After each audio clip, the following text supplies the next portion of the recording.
I don't just do something to be doing it, right?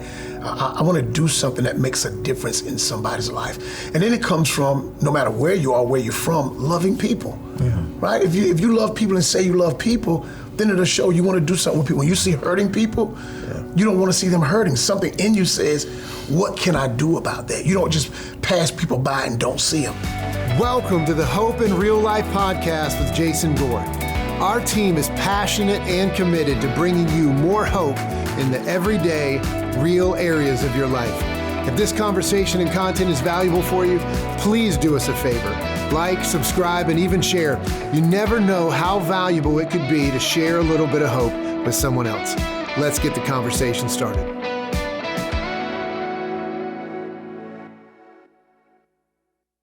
All right, good afternoon, good evening. Welcome to another edition of the Hope in Real Life podcast. Wherever you're listening or watching, we thank you for tuning in. To my left, you guys know Jason Gore. Why? Because this is his podcast, okay? But to my right, we have a special guest. He is a friend of ours, a very good friend of ours. We love this man dearly. He's the pastor of Ship of Zion, located in Southeast Raleigh, but also he runs Ship Outreach and a bunch of other stuff. I mean, this dude, he got gyms, he got grocery stores. He's doing a lot of stuff for his community. He is the Pastor Chris Jones. The Pastor Chris Jones. We get the D in front of it. You get the D in front of it. I don't know about all of that. Hey, man, welcome, brother. Thank you. Welcome, Thank you man. for having me. Yes, sir. Thank you, sir. Thank you. Yeah, so we just want to talk a little bit today about impacting your community. Obviously, you guys have heard a lot of Jason's story in terms of how he impacts his community that he lives in Garner. But Pastor Chris is doing a lot of work in Southeast Raleigh as well. And we just thought it would be great to just have a dialogue about what it looks like to impact your community in different contexts, different demographics, all of that stuff. And so I want to start here. This is a fill in the blank question. Pastor Chris is like, I ain't did fill in the blank since I've been in school. So I got fill in the blank for you, okay? We'll do our best to fill it in. Okay, here's the fill in the blank. Here we go. I want you to fill in the blank. We're going to start with you, Pastor Chris, then we'll come to you, Jason. My community was blank, so I decided to do blank, and blank has been the result. How would you fill that in? Well, first of all, let me say this. I couldn't do anything without this guy. So I got to do that first of all, right? Doing this. Yeah. So I just thank you for your support and all the things that you've done to help us. And it's about, doing this stuff together, right? But my community was actually desolate, right? I would like to use that term. It was missing a lot of things. And that's why we try to fill in gaps, right? And so we went into a zip code area that we targeted, 27601. We targeted that area, and we did asset mapping to see what assets were there that we could use. But then we also went in to find out what wasn't there that the people needed, right? And so we started filling those gaps. There was a food disparity, there was a clothes disparity, there was an education disparity. And so we started building programs around to meet the needs of those people. And we did that. We built those around them. Now you want to know the outcome. The neighborhood is beginning to be gentrified, which I have something about gentrification. I do gentrification with justice. And so it began to be gentrified. But now the neighborhood, even before gentrification came, we helped to change some of those people, to bring them into the body of Christ, right? That they might have new lives. And I can say that we were somewhat successful because when we went there, our church only had about 50 members. Now on our active roster, we're over 600, right? And so that was the outcome. That's good. Right? That's good. Jason, my community was blank, so I decided to do blank, and blank has been the result. Yes, so I'm going to answer you. Okay. But I first want to address, Chris kind of gives an answer, and Chris is a guy, Chris is a man who just doesn't stop, okay? He doesn't. But the way that he's seen his impact is through building his organizations, through building Ship of Zion, through Ship Outreach. And because we want this podcast to be about, like, how do we bring hope in real life? Like, somebody's next step might not be to start an organization. Right. It might be, and if it is, go get it, right? Maybe you can get partnered up with other organizations and we can go further, faster together. But I'm not gonna talk about my leadership at the church here, and I'm just gonna make this on a personal basis, all right? So I'm just gonna talk about my individual life in Garner. So I would say, just as a person that anybody can look around and see, I saw that in my community, it was void of male leadership. And so So what I decided to do was to jump in and start coaching youth sports about a decade ago. Primarily the organization I chose was Pop Warner Football, and I said, okay, there's a need here. There's also an area of passion that I have, a little bit of experience, and so I see this need in my community, so I'm going to jump in and be a coach. That's good. And what I've seen as a result over the last 10 years legitimately is families growing closer together. I think we've seen our community strengthen. I've seen young men, because I know I can't do it by myself, and so what I tried to pull in other men that can come alongside of me and coach. And what I've seen is young men have more positive male role models in their life that, I mean, just being honest, I mean, some of these guys don't have dads in their life. That's right. And so you get some positive men in their life that will pull them in the right direction. And now we're a decade into this thing, and you just know, man, lives' trajectories are changing. And so now some of these young men are in middle school, some of these young men are now in high school. And so I believe we're seeing generations change by the investment that we're making in the relationships that we started. Your childhood, we talked about this a little bit in earlier episodes, I believe episode 1 and 2, but if we had, so for the new listeners who maybe just jumped in this episode, from your childhood, how influential were coaches for you? And how did that kind of lead to you doing some of this work now? Yeah. And Pastor Chris, I'm going to ask you the same question too. Yeah, I mean, I would say I really believe that I am the man that I am today, for better or for worse, at large, because of the coaches that I had in my life. Now, I know my dad would say that he prayed that I would be surrounded by people that would invest in me in the right way. You know, but I mean, my parents were divorced, and while my stepdad did a phenomenal job providing for us and raising me, and my dad did the best he could, as a young man, you still have questions, right? Like, okay, my parents aren't together, I don't have a consistent... But man, the coaches I had, and I'll just say them by name, you know, Jerry Winterton, Bill Devine, Jay DeJeet, Coach Boyette, I mean, Coach Lendenning. I mean, these are men that were models of consistency in my life for 4, 5, 6 years, even beyond high school, that said, hey, no, this is the value system that we live our lives by as men, not just on the field, not just on the mat. And it stuck with me.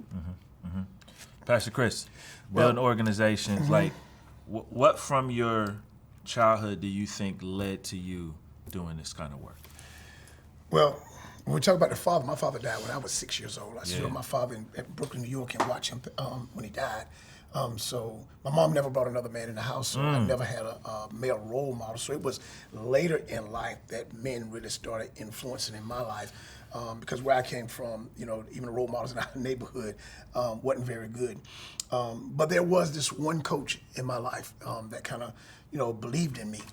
And his name was Melvin Jones, and he's since passed away. Melvin came to me one day. He saw me at the park playing. He said, "You will be my point guard," you know. And I said, "Man, I want to do that," because I was, can I be honest? I was doing hood stuff. I want to play ball at the park, and I want to do that. But he said, "You will be my point guard." And he pulled me on his team. He would pick me up because, like I said, I didn't have a father. Mom worked all the time.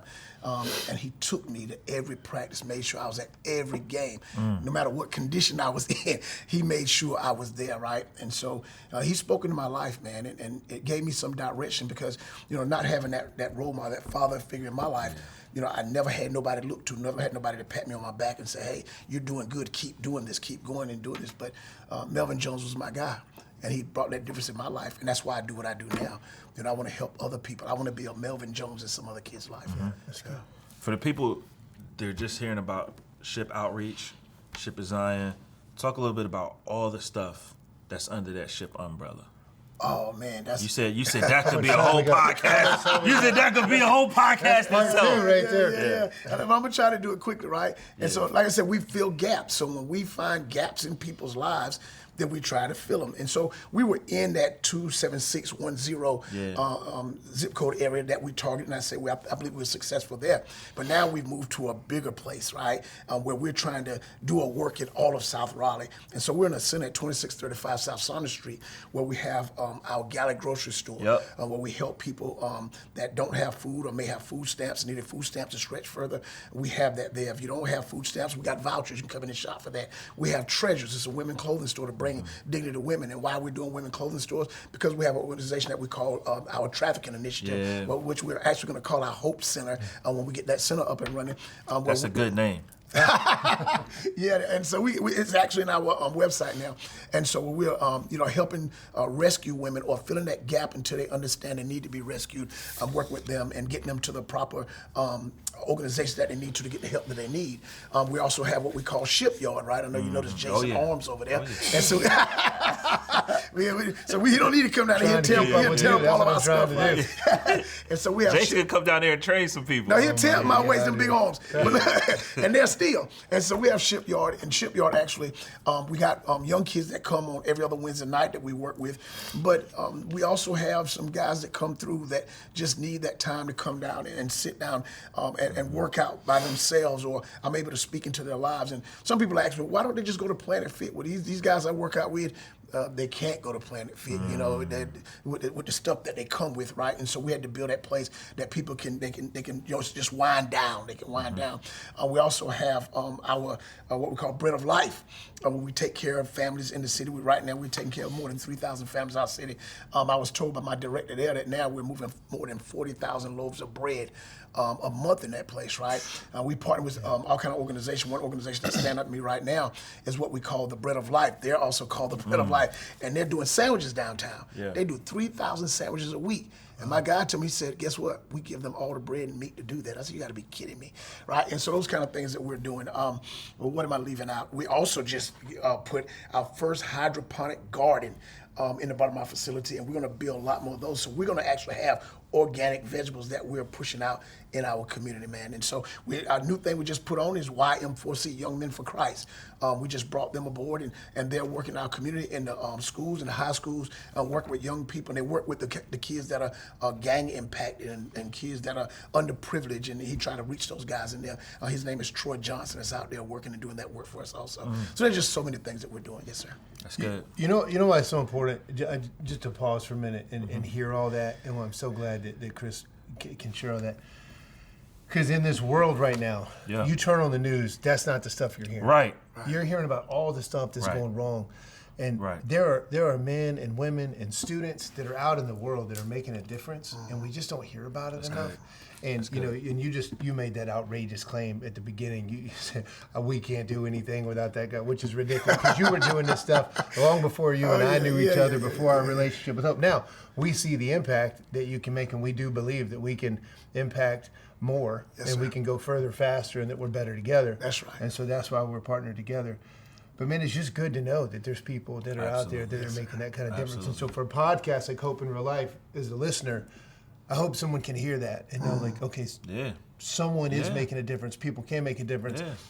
I can make a difference. That's right. And I think I maybe said this in the first episode, but I don't know that anyone's really going to find hope in real life without a purpose in their real life. Right. That's good. And this should be like a reminder to people that you can make a difference. Jason, that's good. You can make an impact. That's good. Both of you doing work in different ways, different communities that have changed a bit, right? How has that impacted the work that you guys are doing? I think for me, and again, I'm going to just take it back to me as an individual. I think because if you're looking to say, okay, how do I make a difference? How do I live a life of purpose? Then you've got to do a few things. I mean, you got to take a step back and say, okay, what are the needs around me? Just step in, like you said. The first thing that you did was you said, let's see what the community has. Let's see what the community needs. Right. For me as an individual, where I live, learn, work, or play, what are the needs? Let's get my eyes off myself for a minute and let's look at the needs of other people. And then you got to take some inventory of yourself. Like, what breaks my heart? That's right. What's my holy discontent? Yep. What's the thing that must be done? And now let's look for some overlap, and hopefully there is. But at the end of the day, if there's not any overlap, if you really want to make a difference, what needs to get done? Go find a way to help to get it done. And usually, if you're doing the right thing, there's going to be some other people that are going to come along with you. And so when you say, for me, what's changed, I usually see over the last, I have twins that are 14 years old, and then I have another guy a little guy who's 12. And so for me, what's changed is, like, I spend a good amount of time with my kids. I go where my kids go, or they go where I take them. But I need to be where they are. And so for me, it's just been different things. So whether it's their school, and I'm involved in school, okay, well then I'm going to go and try to find ways to serve in the school. Whether it's the sports that they're interested in, okay, that's what you're going to do. Okay, how can I go and add value in wherever I am? And I think a lot of times we make impact and making a difference and serving like this big difficult thing, when really it's not. It's just, where are you? A friend of mine, Chris Marlowe, he wrote a book one time, and it was called Doing Good is Simple. And the idea was, wherever you are, let's do some good there. Let's do some good there. So that's good. That's good.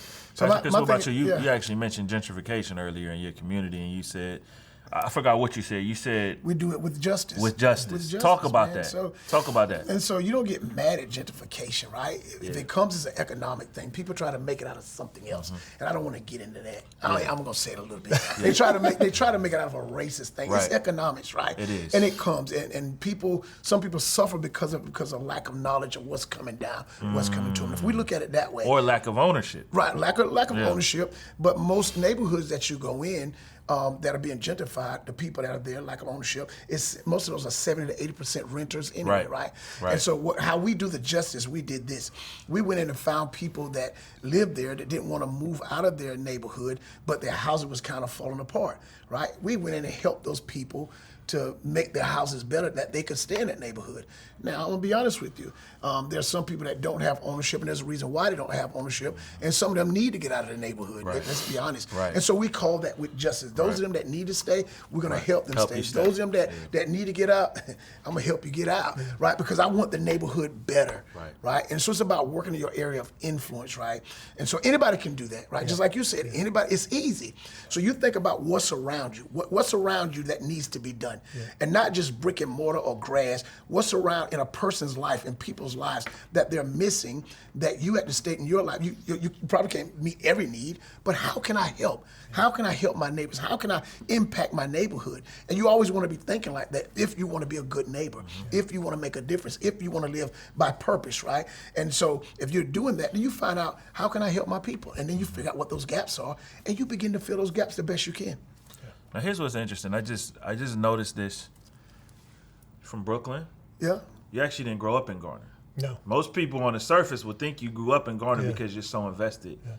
Most people would think you Southeast Raleigh, right? And we have a lot of people in the Triangle. I'm one of them. Transplant from somewhere else, right? But you guys are deeply vested in the communities that you live in. Yes, sir. What made you get so deeply invested in the place you live that it's almost synonymous? Like the two, I don't think, if I'm in Garner, I'm sending you a text message. Like, I'm over by your way. I'm in Southeast Raleigh, I'm thinking about Pastor Chris and shit. Like, what made y'all say, even though this is not where I'm from, this is where I'm going to invest? Man, I think for me, I mentioned this to you, I knew what made a difference in my life. And that it was so impacted by individuals that just said, I'm going to invest where I am.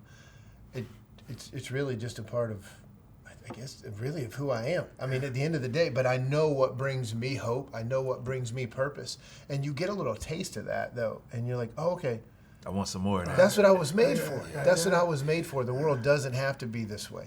And the truth is, it's a lot more fulfilling than just watching out for yourself. You know, when you have an opportunity to invest in other people. And so for me, it's just grow where you're planted. You know, if this is where God's placed me, then I'm going to invest where I am, and I'm going to see what doors open up. Yes, sir. And you turn around, and that's where you are. And I think too, because we both are purpose-driven.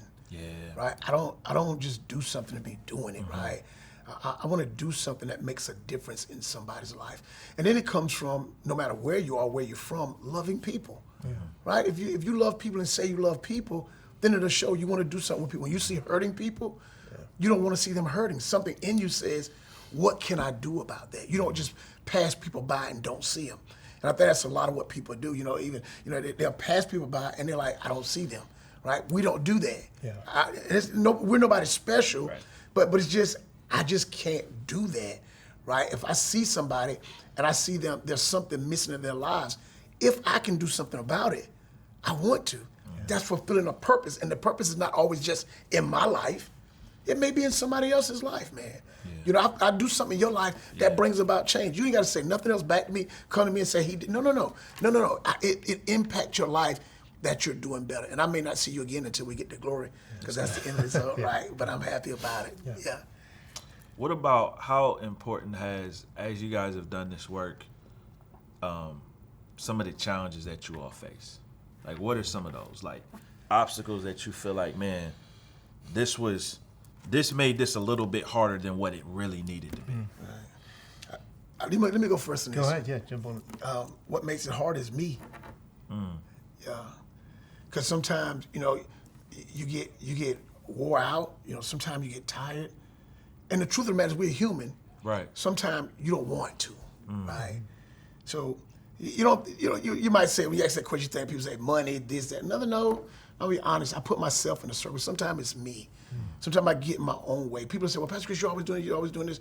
But Pastor Chris don't always want to do those things. That's the misconception. You said that a minute ago. You said, well, what we do is this. Sometimes I'm in Target and I just pull my hat down.